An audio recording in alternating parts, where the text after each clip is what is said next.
Masih di Sapa Indonesia Malam bersama saya Friska Clarissa. Proses hukum terkait kasus pagar laut masih bergulir. Terbaru Bareskrim menangguhkan penahanan 4 tersangka kasus pagar laut sejak 24 April lalu. Bareskrim Polri menetapkan 4 tersangka pemalsuan dokumen sertifikat tanah di area pagar laut Tangerang sejak 18 Februari. Para tersangka tersebut adalah Kepala Desa Kohot Arsin bin Asip, Sekretaris Desa Kohot UK, dan penerima kuasa SP dan CE. Sementara itu Kementerian Agraria dan Tata Ruang Badan Pertanahan Nasional telah mencabut 209 sertifikat tanah di kawasan pagar laut Tangerang. Alasannya, objek tanah dalam sertifikat tersebut berada di atas perairan yang melanggar peraturan Kementerian Kelautan. Kini, Kejaksaan Agung masih menanti Bareskrim Polri melengkapi berkas perkara para tersangka. Perbedaan pendapat terjadi antara Kejaksaan Agung dan Bareskrim Polri terkait aspek tindak pidana korupsi dalam kasus pagar laut di Tangerang. Bareskrim Polri menangguhkan penahanan 4 tersangka kasus dugaan pemalsuan dokumen terkait pagar laut di Desa Kohot, Kabupaten Tangerang, Banten. Keempat tersangka itu adalah Arsin selaku Kepala Desa Kohot, Ujang Karta selaku Sekretaris Desa Kohot, dan 2 penerima kuasa dari Desa Kohot. Kompolnas menyebut penangguhan penahanan dilakukan penyidik karena sudah habisnya masa penahanan sebelum 24 April 2025. Ya, karena masa tahanannya memang habis. Kalau tetap ditahan memang persoalan. Ya, tapi status tersangkanya kan masih tetap jalan, status penyidikannya tetap jalan. Nah, oleh karenanya penting bagi kepolisian dan kejaksaan untuk duduk bersama. Berlarut-larutnya penanganan kasus ini karena polisi dan jaksa berbeda pandangan soal ada tidaknya tindak pidana korupsi di kasus pagar laut Tangerang. Jaksa menilai kasus pagar laut adalah kasus korupsi, sebaliknya polisi tetap pada pendapatnya bila kasus ini hanya sebatas tindak pidana pemalsuan dokumen. Kalau selama ini perkara ini disidik dengan tindak pidana umum, maka dengan petunjuk ini ya supaya dipersilahkan disidik dengan tindak pidana korupsi. Jadi saya kira tidak ada yang perlu diperdebatkan di situ ya. Jadi misalnya kalau dikirim lagi dengan tindak pidana umum kan sudah ada petunjuk JPU supaya disidik dengan tindak pidana korupsi kan. Karena beban pembuktian itu ada pada penuntut umum. Ketua Riset dan Advokasi LBH AP PP Muhammadiyah Gufroni mengaku kecewa dengan proses hukum pagar laut di Desa Kohot, Kabupaten Tangerang. Sebagai pihak yang pertama kali melaporkan kasus itu ke Bareskrim, Gufroni menyebut optimisme yang awalnya muncul kini telah sirna. Penyidik harus juga mengungkap ini secara terang, ya sebenarnya siapa aktor intelektual di balik kasus pemalsuan HGB yang sebetulnya kita sudah mengetahui bahwa HGB itu dimiliki atas nama perusahaan ya atau anak perusahaannya Agung Sedai Group. Sehingga semestinya harus gerak cepat Mabes Polri untuk menangkapi berkas, bukan kemudian melakukan penangguhan penahanan dengan alasan bahwa masa penahanan sudah habis.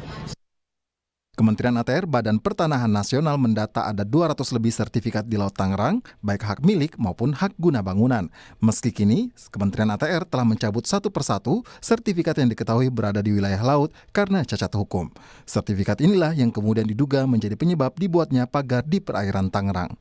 Bareskrim Polri mengeklaim meski menangguhkan penahanan Kades Kohot Arsin dan 3 tersangka lainnya, proses hukum para tersangka tetap berlanjut. Tim Liputan, Kompas TV. Bareskrim Polri menyebut tak ada kerugian negara dalam kasus pagar laut di Tangerang. Sementara Kejaksaan Agung menyebut ada dugaan korupsi dalam penerbitan sertifikat di Laut Tangerang. Bagaimana mendudukan jeratan hukum dalam kasus pagar laut Tangerang? Kami bahas bersama Hasbiela Ilyas, anggota Komisi 3 DPR RI fraksi PKB. Bergabung juga Ahmad Solihin, pakar kelautan IPB, dan Komjen Purnawirawan Ito Sumardi, Kabareskrim Polri 2009-2011. Selamat malam Bapak-Bapak. Malam. Malam, Mbak Rizka. Selamat malam, dan kami juga sudah mengundang perwakilan dari Bareskrim Polri dan Kejaksaan Agung tetapi belum bersedia hadir dalam dialog malam hari ini. Saya ke Pak Ito dulu. Kalau di Tipidum Bareskrim Polri bilang bahwa tidak ada kerugian negara dalam kasus pagar laut, tapi apakah iya sesederhana itu untuk menentukan ada tidaknya unsur pidana, untuk menentukan apakah ada tidaknya tindak pidana korupsi dalam satu dugaan kasus? Begini Mbak, saya juga sudah berdiskusi dengan teman-teman penyidik ya Bareskrim. Mereka menyampaikan alasan tadi sudah disampaikan oleh Pak Hairul Anam dari Kompolnas, memang sudah melewati masa penahanan. Kan ini ada aturan hukum yang berlaku, dan para tersangka ini mereka adalah orang-orang yang kooperatif ya. Itu masalah penahanan. Tapi sekarang terkait dengan masih adanya perbedaan pendapat antara kejaksaan dan penyidik. Kejaksaan mengatakan bahwa ada indikasi ya korupsi berupa suap, gratifikasi, dan kerugian negara akibat perubahan status kepemilikan laut menjadi milik perorangan atau perusahaan. Kemudian Kejagung juga berpendapat bahwa perubahan status lahan merupakan perbuatan melawan hukum yang menyebabkan kerugian negara. Bicara masalah kerugian negara, persyaratannya adalah secara hukum harus ditetapkan oleh auditor negara yaitu BPK. Nah, sementara ini BPK dan para ahli menyatakan belum ada kerugian negara. Bagaimana kita mau menentukan bahwa itu adalah kasus korupsi? Kan kita juga tidak bisa penyidik sewenang-wenang menetapkan seseorang dalam dugaan terlibat kasus korupsi. Ini pendapat yang saat ini masih terjadi antara Bareskrim dan Kejaksaan ya. Tentunya Bareskrim mengatakan kasus pidananya itu sudah memenuhi syarat pemalsuan surat. Tetapi nanti apabila ada indikasi ditemukan bukti-bukti menyatakan ada kerugian negara, tentunya akan ditindaklanjuti oleh dari Korps Pemberantasan Tindak Pidana Korupsi atau Kortas Tipikor ya. Demikian Mbak. Pak Ito, tapi kan bicara soal tadi masa penahanannya habis, yang jadi pertanyaan kan kok nggak bisa disidik secara lebih detail lagi selama masa penahanan itu berlangsung. Iya memang sekarang masa penahanannya habis, jadi harus ditangguhkan secara proseduralnya begitu. Tapi kenapa dalam waktu itu dianggap perkara? Apa yang Pak Ito lihat soal ini? Disinilah bedanya pendapat Mbak ya.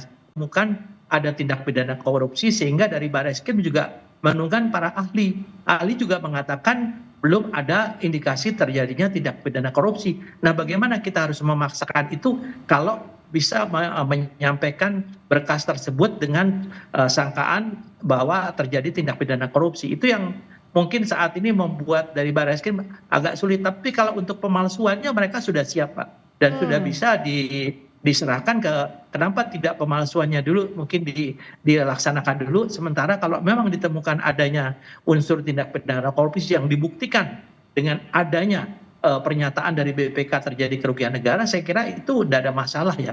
Ini yang masalahnya adalah di sini ya. Karena polisi kan harus mengumpulkan bukti ya Pak ya, demikian. Nah, kalau dari Pak Hasbiallah, apakah harusnya BPK segera masuk dalam kasus ini agar bisa lebih mendalami lagi ada tidaknya unsur kerugian negara, Pak Hasbiallah?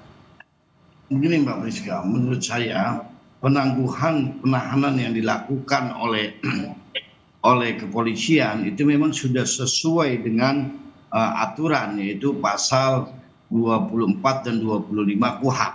Nah, ini yang terpenting bagi saya bukan soal itu, ini dilihat oleh publik, dilihat oleh masyarakat, di mana letak keadilan seperti itu. Nah, seharusnya antara kejaksaan dan kepolisian itu duduk bersama, itu mengambil solusi. Kalau alasannya karena belum harus hitungan BPK bahwa akan dihukum dikena jerat pasal korupsi. Coba Mbak Priska mungkin masih ingat dulu kasus Harvey Muiz yang 300 triliun itu, yang disangka 300 triliun. Apakah itu ada hitungan BPK atau tidak?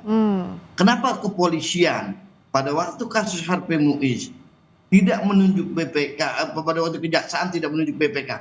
Toh itu kok bisa berjalan? Ini lahan yang dipakai adalah lahan punya lahan laut ini punya negara, bukan punya perorangan. Kenapa yang mengambil hak negara Oke. itu kan bagian dari korupsi. Oke. Ini sebenarnya solusinya gampang. Oke, Pak Hasbiala melihatnya bottleneck-nya di mana? Bottleneck dari kasus ini tuh di mana? Kenapa, Mbak? Bottleneck atau hambatan dari kasus ini tuh di mana kalau gitu Pak Hasbi melihatnya? Kalau menurut saya polisi harus kepolisian, Barreskrimnya harus bersikap tegas, tidak tebang pilih di dalam menentukan kades ini untuk dijerat dengan pasal korupsi. Kita ini sudah dilihat oleh seluruh orang ini, seluruh masyarakat Indonesia ini sudah tahu. Ini kasus dipantau oleh bukan hanya dengan praktisi, bukan hanya dengan DPR, semua masyarakat Indonesia sudah memantau soal ini. Dan jangan sampai ada pandangan negatif terhadap kepolisian, ada prasangka yang tidak baik dengan kepolisian dari kalangan masyarakat bahwa ini dibackingi oleh pengusaha besar, kan seperti itu. Ya, ini yang harus kita jaga. Hukum itu jangan hanya berlaku untuk orang-orang bawah, tapi untuk orang atas tidak berlaku seperti itu. Jadi ada ketegasan dari Polri kalau dari DPR melihat ini ya. Kalau ke Pak Solihin, sebenarnya kalau dari sisi Anda sebagai pakar kelautan IPB dengan adanya pagar laut, bagaimana kita bisa melihat kerugian yang didapatkan? Jadi konteks kerugian negara ataupun kerugian dalam hal apapun kepada masyarakat, bagaimana melihat ini Pak Ahmad Solihin? Baik, Mbak Friska, dalam konteks kelautan ada valuasi ekonomi sumber daya. Tadi memang dikatakan Pak Hasbi mengenai bagaimana BPK menilai, maka pakar pun bisa melakukan penilaian kerusakan yang terjadi akibat pagar laut. Yang menarik adalah dalam Undang-Undang Cipta Kerja tidak ada, dalam pagar laut tidak ada konteks pidana, karena dalam konteks pidana ketika terjadi perubahan fungsi ruang. Nah, pertanyaannya, pagar laut itu tidak ada perubahan fungsi ruang untuk pagar lautnya, Mbak ya. Artinya ketika pagar laut yang berlaku adalah sanksi administratif. Dan KKP sudah mempunyai hitungannya mengenai per hektarnya berapa yang harus diganti. Nah, itu dalam konteks pagar laut, nah sebenarnya yang maju adalah kewenangan Kementerian Kelautan dan Perikanan karena ada sanksi administratif yang dilanggar, ketiadaan pemilikan izin yang tidak merubah fungsi kalau saya melihat, karena di sana tidak ada terumbu karang, tidak ada lamun, dan tidak ada mangrove gitu ya, sehingga yang terjadi adalah akses nelayan saja yang terganggu. Tapi dalam konteks saya sepakat dengan Pak Komjen Ito bahwa ketika dalam konteks pemalsuan dokumen itu kan syarat yang dipersyaratkan di dalam Permen ATR BPN 17 tahun 18 tahun 2021 bahwa sebelum memiliki HGB dan sebagainya, maka diperlukan adalah konfirmasi KKPRL dari Kementerian Kelautan dan Perikanan, dan konfirmasi ini yang dipalsukan juga Pak Ito. Jadi bukan ketika syaratnya tidak memenuhi, maka ternyata dari Dinas Kelautan dan Perikanan Provinsi Banten juga menyanggah bahwa kami tidak pernah menyiapkan rekomendasi KKPRL, KKP juga tidak pernah mengatakan itu. Jadi ketika teman-teman ATR BPN mengeluarkan dokumen SHM dan HGB, dari mana persyaratannya? Karena pasal 197 itu jelas syaratnya adalah konfirmasi kesesuaian kegiatan pemantauan ruang laut, dan itu dipalsukan. Makanya saya sepakat bahwa dalam konteks ini pemalsuan dokumen dulu yang harus diperiksa. Tapi bisakah pemalsuan dokumen ini membuka ke tindak pidana korupsi tadi Pak Solihin? Saya masih belum melihat ya Mbak ya, kecuali sampai saat ini bahwa yang terjadi dokumen dipalsukan. Kalau masalah gratifikasi misalkan kasus suap kepada aparat pemerintahan desa untuk mengeluarkan dokumen, itu bisa terjadi tetap. Nah, ini yang benang merahnya betul kata Pak Hasbi tadi, dudukan dulu perkaranya, di mana ketidakcocokan antara kepolisian dengan kejaksaan. Betul, karena kalau bisa bicara soal ketidakcocokan, Kejaksaan Agung sudah yakin bahkan bilang semestinya tidak ada perdebatan lagi soal apa yang akan didalami dalam kasus ini adalah soal unsur tindak pidana korupsinya. Nah Pak Ito, apakah ada pintu masuk soal tindak pidana korupsi misalnya dari pasal 3 Undang-Undang Tipikor bahwa setiap orang yang dengan tujuan menguntungkan diri sendiri atau orang lain atau suatu korporasi menyalahgunakan kewenangan, kesempatan atau sarana yang ada padanya karena jabatan atau karena kedudukan dapat merugikan keuangan negara atau perekonomian negara dipidana seumur hidup. Selain membuktikan unsur kerugian negaranya, apakah dengan menyalahgunakan jabatan wewenang misalnya untuk mengeluarkan sertifikat pagar laut ini bisa jadi pintu masuk untuk mencari tahu apakah ada tidaknya unsur tipikor, Pak Ito? Nah, begini Mbak, tindak pidana kita ini kan menganut delik material ya. Jadi harus ada satu kerugian yang bisa dinyatakan secara hukum dan sah oleh satu badan negara, yaitu auditor yang bisa menjadi alat bukti dalam proses penyidikan. Tugas daripada penyidik adalah mengumpulkan alat bukti.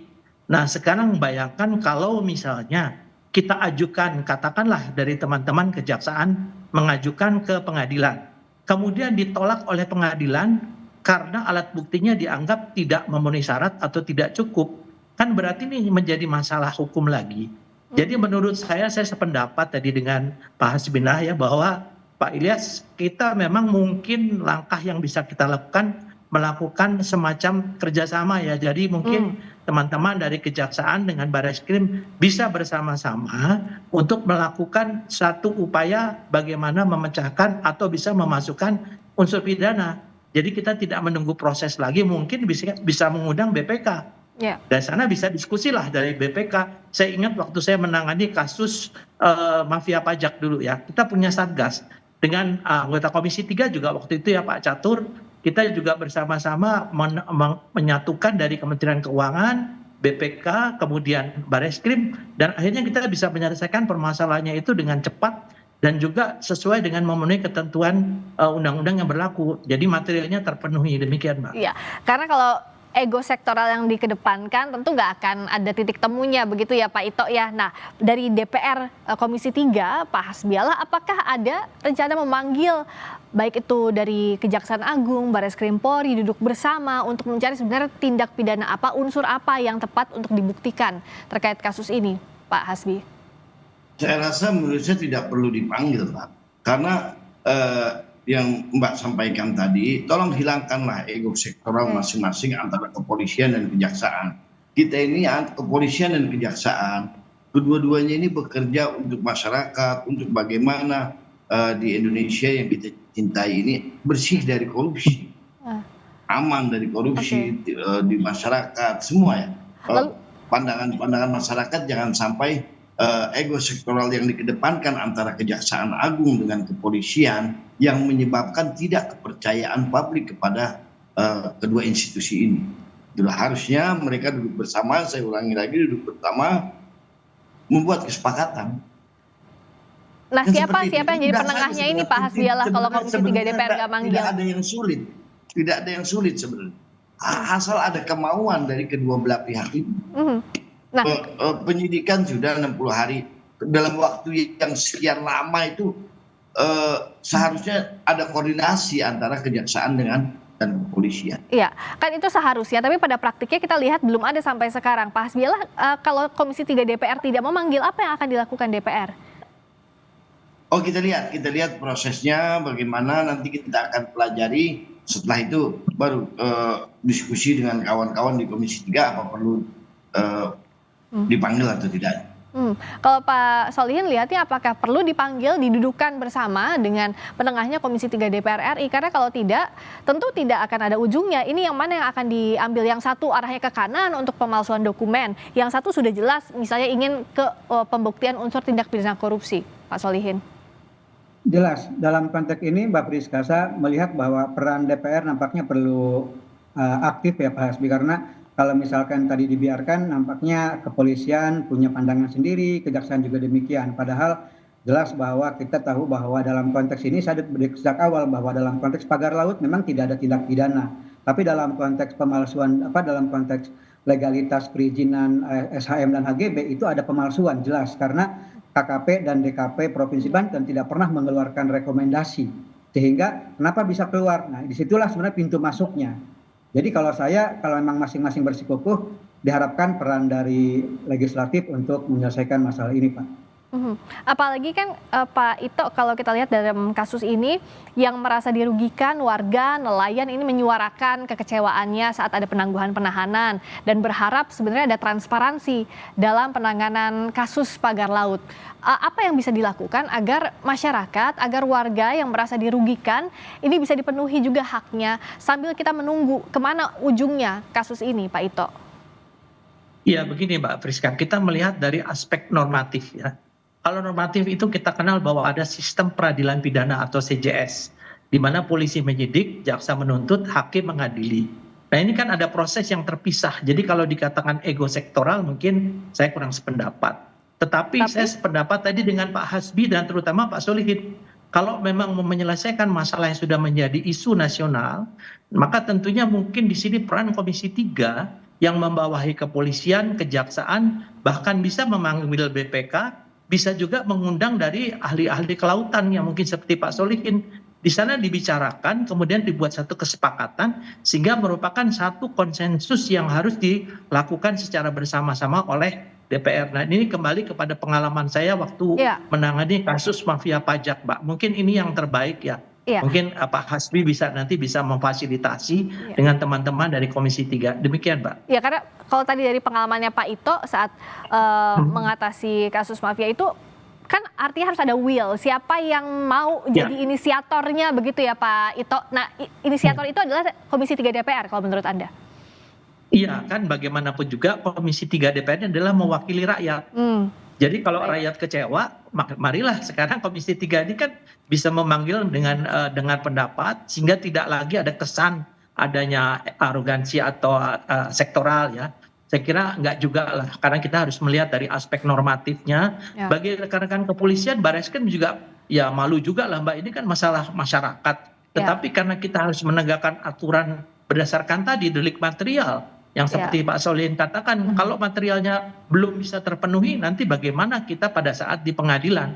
Kan ini akan membawa marwah daripada kepolisian juga, sehingga tentunya kita harus melihat dari hal yang sifatnya adalah sifatnya normatif. Demikian, Mbak. Membawa atau menangani kasus tepat secara normatif, tadi membuktikan delik materialnya, ini sering jadi kendala dalam berbagai kasus, terutama tindak pidana korupsi ya, kita lihat dalam praktiknya di Indonesia. Karena itu Pak Hasbi, lah kalau tadi kata Pak Ito, dari Pak Solihin juga setujunya, ya Komisi 3 DPR mengambil peran mewakili rakyat untuk memanggil para pihak, para penegak hukum ini, agar pada saat dibawa nanti ke persidangan, bisa lengkap berkasnya, bisa diterima berkasnya, tidak dimentahkan lagi. Apakah sudah ada pembicaraan ini setidaknya secara informal dulu lah dari Komisi 3 DPR atau masih menunggu waktu?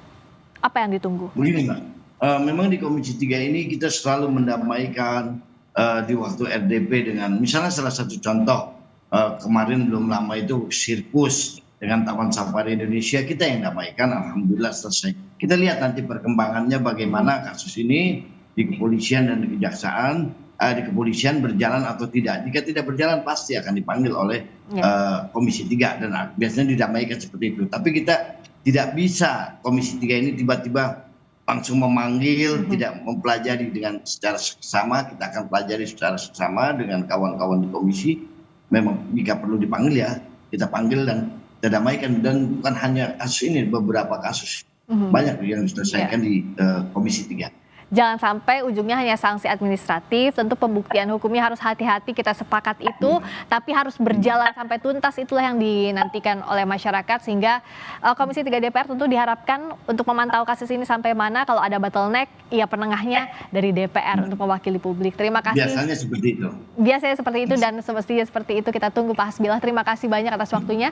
Hasbilah Ilyas, anggota Komisi 3 DPR RI fraksi PKB. Terima kasih Pak Ahmad Solihin, pakar kelautan IPB, dan Komjen Purnawirawan Ito Sumardi, Kabar Eskrim Polri 2009-2011. Terima kasih, selamat malam. Terima kasih, Pak Ito. Sampai ketemu lagi.